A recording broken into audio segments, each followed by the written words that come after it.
भौजी बन जाना भोला के पुजारी हो, कांवर ले लो चलो बाबा के दुआरी हो।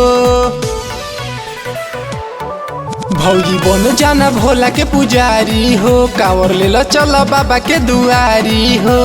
कृपा से उनके बन गईलू भौजी, अब तो तू मैया हो। जदी जानी है तो डटी है सैया हो, जाएल नदी है रुपैया हो। जदी जानी है तो डटी है सैया हो, जाएल नदी है रुपैया हो।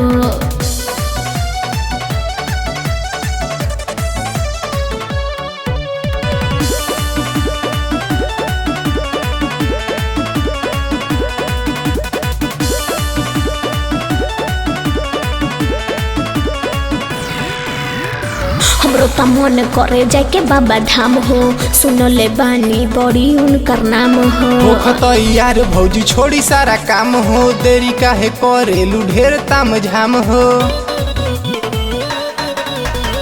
हमरो करे मन जाके बाबा धाम हो, सुनले बानी बड़ी उनकर नाम हो। होखत यार भौजी छोड़ी सारा काम हो, देरी काहे करेलू ढेर ताम झाम हो। बोली के देखो एक बेर भौजी, गुस्सा न होई है भैया हो।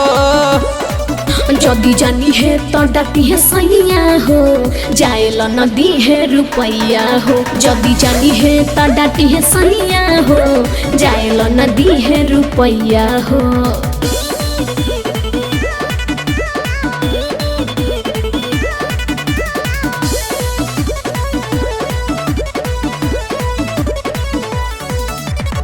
जाई के कहीं कैसे लागे बड़ी डर हो, लगे से आम जाई नदी है देवो घर हो। रुको भौजी भैया से बात हम करब, बोल बम जाए जिद हम धरब।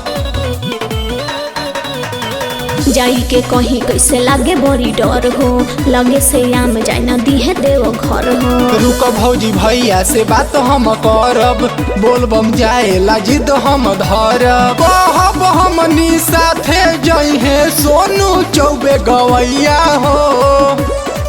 जदी जानी है तो डटी है सैया हो, जाएल नदी है रुपैया हो। जदी जानी है तो डटी है सैया हो, जाएल नदी है रुपैया हो।